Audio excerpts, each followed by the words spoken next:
Hi friends, CRCS के portal से एक नई अपडेट प्राप्त हो रही है कि जिन लोगों ने शुरुआत में ही सीआरसीएस पर अपने आवेदन को ऑनलाइन कराया था भुगतान के लिए और उनके स्टेटस में भिन्न भिन्न तरीके की डिफिशियंसीज़ के माध्यम से समस्याओं को बताया गया कि आप सहारा के सदस्य नहीं हैं, आपके द्वारा दिए गए प्रपत्र सहारा सोसाइटी द्वारा दिए गए डाटा से मैच नहीं खा रहे हैं, आपके द्वारा एक से अधिक सदस्यता हैं, आवेदन फॉर्म नहीं है, सदस्यता फॉर्म नहीं है, उसकी स्कैनिंग नहीं है, सिग्नेचर से संबंधित समस्या है, या आपने आरटीआर इनकम टैक्स आदि को पे नहीं किया है, या प्रमाणिकता के आधार पर कुछ अन्य सवाल पूछे गए थे।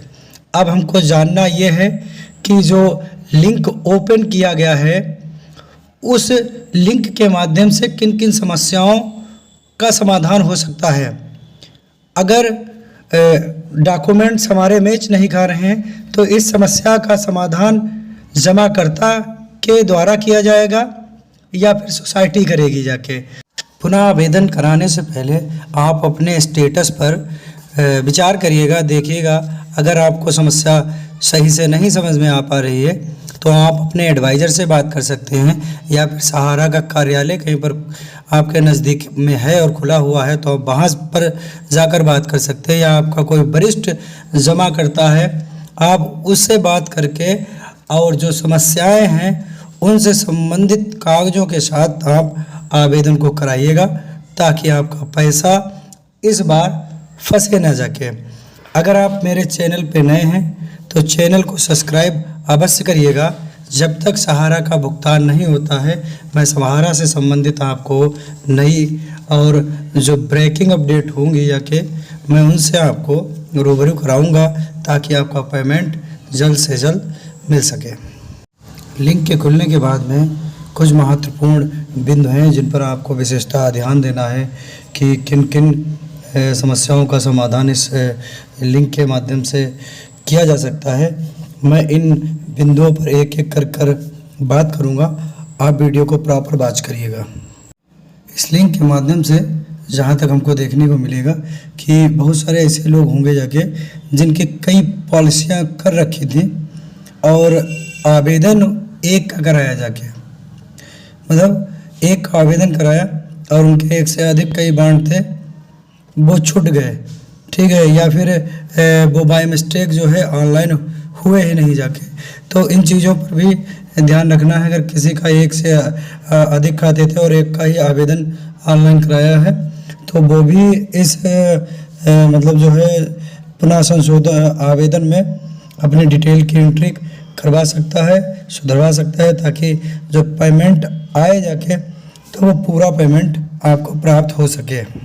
ऑनलाइन करते समय बहुत सारे लोगों ने ऐसा भी किया था कि जमा धन के बजाय वहाँ पर जो मैच्योरिटी वैल्यू थी उसको डाल दिया गया। आप सीआरसीएस के पोर्टल पर जो गाइडलाइंस आपको दी गई है, जो कॉलम में प्रॉपर और राइट इन्फॉर्मेशन डालने की बात कही गई, आप उन्हीं बिंदुओं के अनुसार आगे बढ़िएगा ताकि भुगतान में कोई दिक्कत ना आए जाके। अगर जमा धनराशि की जगह पर आपने मैच्योरिटी वैल्यू या फिर अन्य कोई चीज़ भर दिया है तो वो भी आपके लिए दिक्कत बन सकती है।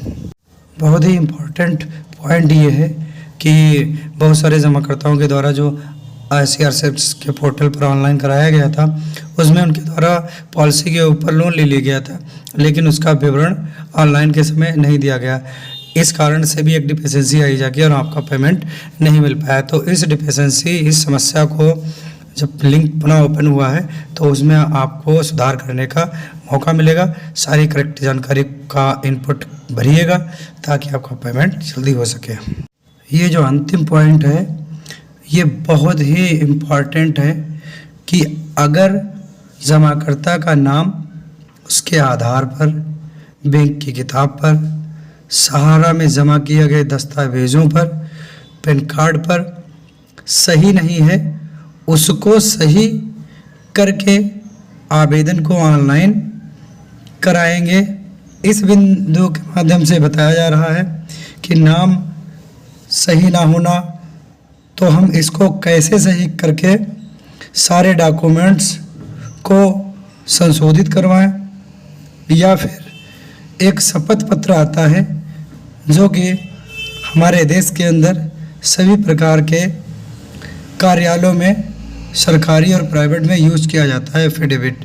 उस एफिडेविट के माध्यम से हम अपने नाम को जो दस्तावेज़ों के ऊपर हैं, अगर कोई गलती है तो उसको दिखाकर, बताकर, शपथ पत्र देकर इस समस्या से क्या बच सकते हैं। अभी इस पर विचार होना और बाकी है। जैसे ही इस पर कोई नई जानकारी मिलती है एफिडेविट शपथ पत्र पर, तो मैं पुनः वीडियो बनाऊंगा।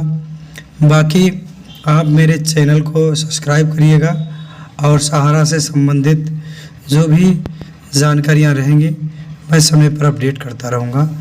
वीडियो को पूरा देखने के लिए आपका बहुत बहुत धन्यवाद।